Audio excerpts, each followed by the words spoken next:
오늘도 주님 말씀 사모하여서 이 자리에 나와 계신 여러분과 저의 삶의 자리 가운데 그리스도의 은혜와 평강이 함께하기 원합니다. 오늘의 quiet time 큐티의 본문은 사도행전 24장 1절부터 27절 말씀입니다. 사도행전 24장 1절부터 27절 말씀입니다. 함께 소리내어서 주어진 자리에서 작게라도 꼭 소리내어서 본문을 먼저 읽고 시작하도록 하겠습니다. 닷새우의 대제사장 아나니아가 어떤 장로들과 한 변호사 더들로와 함께 내려와서 총독 앞에서 바울을 고발하니라.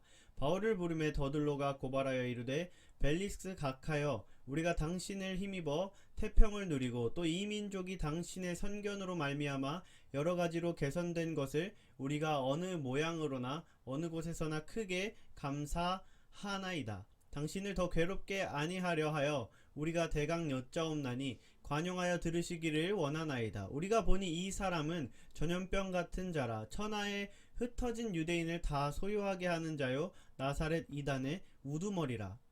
그가 또 성전을 더럽게 하려 함으로 우리가 잡았사오니 당신이 친히 그를 신문하시면 우리가 고발하는 이 모든 일을 아실 수 있나이다 하니 유대인들도 이에 참가하여 이 말이 옳다 주장하니라.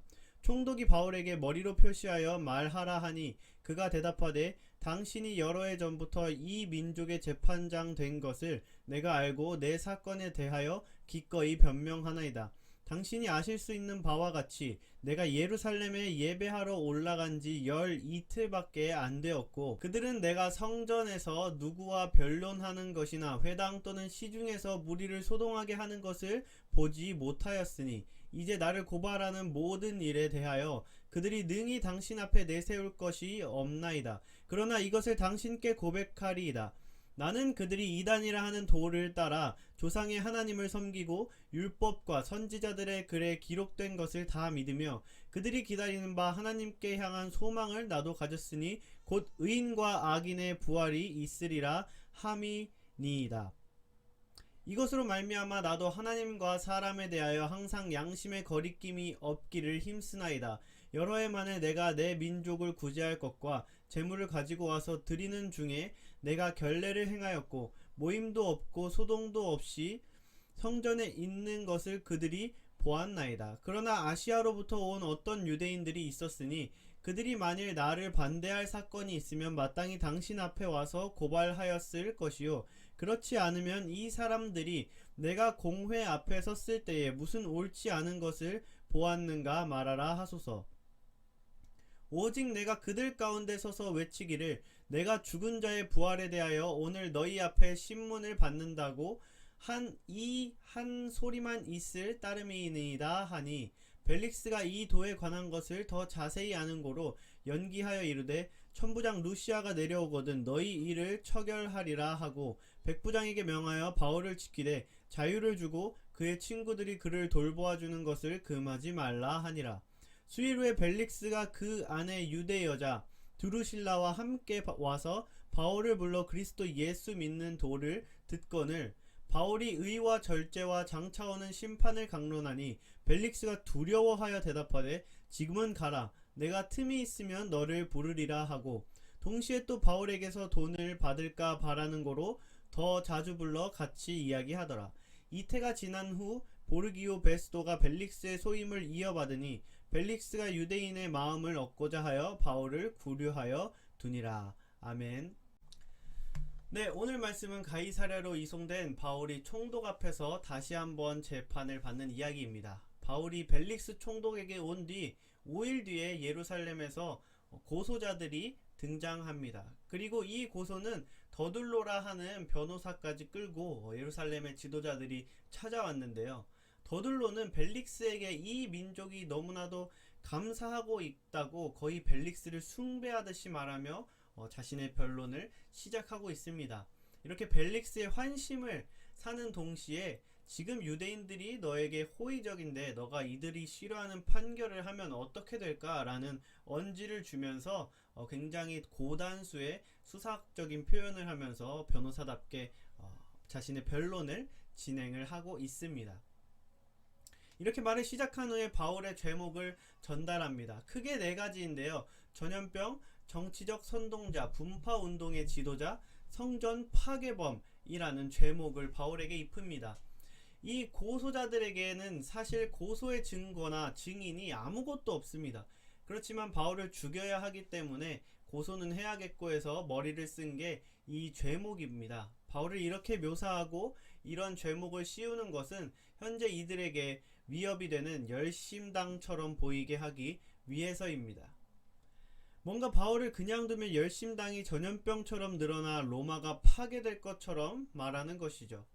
그런데 아이러니하게도 이들은 죽이고자 식음을 전폐하고 맹세한 바로 이 무리들이 바로 학자들은 아마 열심당일 것이다 라고 입을 모아 이야기하고 있습니다. 그런데 아이러니하게도 이들을 죽이고자 식음을 전폐하고 맹세한 무리들을 학자들은 여러 정황상 열심당원들일 것이다 라고 보고 있습니다. 그리고 그들은 오늘 고소자인 유대 리더자들과 손을 잡고 함께 음모를 꾸몄습니다. 그러니 바울을 열심당처럼 보이게 만든다는 것은 동료를 같이 팔아먹는 격이 됩니다. 어제의 동료가 쓸모없어지자 가차없이 적으로 만들어버리는 이 유대 지도자들의 모습을 살며시 엿볼 수가 있습니다. 이 말을 들은 총독은 귀찮은 것인지 유대인에게 잘 보이려는 것인지 바울에게 머리를 그냥 이렇게 제스처를 취하며 바울에게 말하라고 건네주었습니다. 그래서 바울이 변론하기 시작합니다. 바울은 아까 전 변호사와는 다르게 그저 사실만 가지고 총독에게 인사합니다. 바울은 총독에게 아첨하지 않으면서 자신이 해야 할 일을 정확히 알고 있으며 그 일을 계속해서 진행해 나갑니다. 바울이 총독에게 당신이 아는 것처럼 나는 예루살렘에 간지 12일밖에 안 됐고 10일 동안 아직 회당에서 논쟁한 적도 없고 법을 어긴 적도 없으며 소동을 일으키지도 않았다. 저 사람들의 고소가 단 한 명의 증인이나 증거도 없음을 당신도 너무나도 잘 알고 계실 것입니다. 라고 굉장히 팩트만 체크해서 전달을 하고 있습니다. 자신의 무죄를 너무나도 간단하게 입증하고 있습니다. 바울이 무엇인가를 증거를 댈 필요가 없습니다. 상대방의 주장에 증거가 없으며 바울의 무죄는 이미 천부장의 편지에 의해 입증되어 있기 때문입니다. 이렇게 간단하게 무죄를 입증한 바울은 자신의 본론으로 넘어갑니다. 저들이 나를 이단이라고 하는데 이단인 내가 주장하는 것은 저들이 말하는 것과 같습니다. 라고 말하며 그곳의 청중들에게 부활의 소망을 전합니다. 자신이 전하는 것은 죄가 아니라는 것과 저들이 말하는 율법과 같고 차이는 그 율법이 완성됐다는 사실을 모르는 사람들에게 전하는 것뿐이라는 사실입니다. 그리고 바울은 이 율법의 완성, 예수 그리스도 때문에 하나님과 사람에 대해 항상 양심의 거리낌이 없게 최선을 다해 살아간다고 신앙 고백을 합니다. 이 깨끗한 양심은 주일 말씀에서 살펴본 바가 있죠. 간단히 말하면 하나님의 뜻이라고 생각하는 길로 가는 삶입니다. 분명 내가 하나님이 아니기 때문에 하나님의 뜻을 모두 알 수 없지만 내가 하나님의 뜻이라고 생각하는 길로 가다 보면 그 길이 틀렸으면 하나님께서 바로 잡아주시고 잘못 가고 있으면 이렇게 돌려주시고 그렇게 바로 잡아주시면서 하나님께서 가기 때문에 우리는 그저 내 마음속에 순수하게 이게 하나님의 뜻일 거야 라는 마음을 가지고 가는 것, 그것이 바로 깨끗한 양심인 것이죠. 무조건 하나님의 뜻처럼 올바른 것이 아니고 내 최선을 다해서 하나님의 뜻을 찾아가는 삶이 바로 깨끗한 양심입니다. 이 단어는 아스케오라는 단어인데 최선을 다하다라는 단어입니다. 그러니 하나님의 뜻대로 살기를 최선을 다하며 살고 있다고 바울이 간증하며 동시에 그것을 사는 것이 진리를 가진 자의 삶이라는 것을 말하고 있는 것입니다. 또 자신이 최선을 다한 삶에 대한 예시도 말하고 있는데요. 바울은 내 민족을 구제할 것과 재물을 가지고 왔다고 말하고 있습니다. 이것은 쉽게 말하면 바울이 선교하던 여러 이방인 지역에서 예루살렘에 있는 사람들을 위해서 구제 헌금을 가져왔음을 말합니다. 그곳의 유대 청중에게 너희는 이방인과 어울린다고 나에게 누명을 씌워 이방인에 대한 혐오를 스스로 증명하면서 동시에 그 처벌을 이방인에게 바라고 있다. 이게 도대체 무슨 상황인가? 그런데 이방인 그리스도인들은 너희가 율법의 완성인 예수님에 대해 알기 원하고 그것을 그냥 원하는 마음에서 그치지 않고 실제로 행동으로 보여준 것이 바로 내가 이렇게 증거를 가지고 왔다 라고 하면서 그들의 구제 헌금을 이야기하고 있는 것이죠. 그런데 이런 이야기를 하면서 갑자기 말의 타겟이 벨릭스에게 복음을 전하는 것에서 자연스럽게 유대인에게 사랑을 전하는 것으로 전환이 됩니다. 바울이 그렇게 이야기를 자연스럽게 전환을 시키고 있습니다. 그리고 이 일을 만든 것이 여기 있는 유대인들이 아니라 아시아에서 온 몇몇 사람이 그랬다고 말하면서 이들에 대한 적대적인 마음이 없음을 피력하고 있습니다. 바울의 이 청중을 꿰뚫는 통찰력과 그 상황에서 다양한 청중에게 필요한 사랑의 복음을 모나지 않고 자연스럽게 전하는 바울의 이 전도는 하루 이틀 한두 번에서 나온 실력이 아님이 깊이 느껴집니다. 이렇게 할 얘기를 다 한 바울은 내가 틀렸으면 증거를 대라 해주십시오. 저는 결백하며 저는 그저 그들에게 죽은 자의 부활에 대해 말한 사실밖에 없습니다. 라고 말하며 말을 끝냈습니다.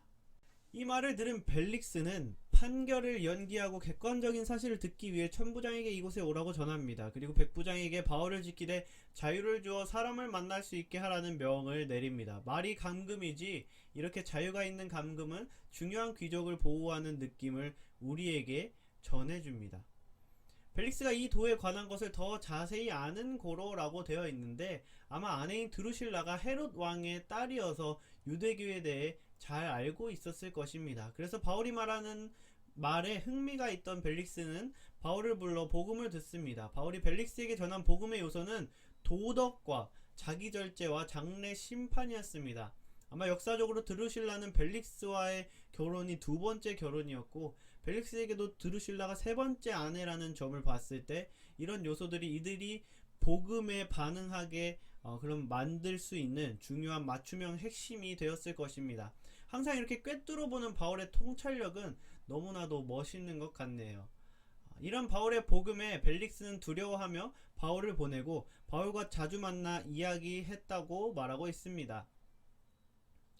벨릭스는 하나님과 예수님 그리고 장차 오게 될 최후의 심판에 대해 듣고 그것에 반응했습니다. 하나님에 대해 두려움을 가졌고 복음은 그에게 실제적으로 다가왔습니다. 하지만 그는 복음 이외에 바울이 가진 많은 양의 선교 헌금을 더 거둘 수 있는 바울의 영향력에도 관심이 많았습니다. 그래서 그는 바울을 복음이 궁금한 마음보다 더 많이 그가 가진 영향력과 그 돈이 욕심이 났기 때문에 불렀을 것입니다. 또한 유대인에게 점수를 따기 위해 바울이 죄가 없음을 알지만 석방하지 않고 계속 구금해 둡니다. 그래서 베스도로 총독이 바뀔 때까지 바울은 자유로운 구금 보호 상태로 주어진 자리에서 사명을 계속 감당해 나갈 수 있게 됩니다. 베스도로 총독이 바뀔 때까지 첫 구금부터 대략 2년이 흐른 뒤라고 보는데요. 상당 기간 동안 정치적 요충지에서 군의 보호를 받으며 자유롭게 복음 사역을 감당하는 바울을 통해 하나님의 놀라운 역사하심도 함께 엿볼 수 있습니다. 또한 오늘 성경 말씀을 통해 벨릭스가 하나님과 복음이 그에게 실제로 와 닿았지만 결국 자신의 욕심에 반응하면서 벨릭스가 구원받았다는 내용은 우리가 성경을 통해 아쉽게 살펴볼 수가 없었습니다. 이 모습도 우리에게 많은 생각한 거리를 주게 될 것 같습니다. 바울은 지위, 명성, 권력, 돈 등 높은 사람이 가진 공통 핵심 가치인 자기 욕심에 이의를 제기했습니다. 이런 자기 욕심은 거의 대부분 타인에 대한 학대, 타인에 대한 착취로 이어지게 됩니다. 하지만 복음은 하나님 사랑과 이웃 사랑입니다. 바울이 오늘 말씀에서 전한 복음의 핵심은 하나님을 깨닫는다고 끝나는 것이 아니고 깨달음을 살아내는 것이 거기까지 가야 하는 것이 중요하다는 사실입니다. 그럼 이제 함께 이어서 말씀을 더 깊이 묵상해보며 큐티를 계속해서 진행하도록 하겠습니다. 짧은 시간 집중해서 하나님과 행복한 교제하시고요. 큐티 내용 작성해서 저에게 꼭 보내주셔서 은혜를 함께 나눴으면 좋겠습니다. 그럼 큐티를 시작해볼까요?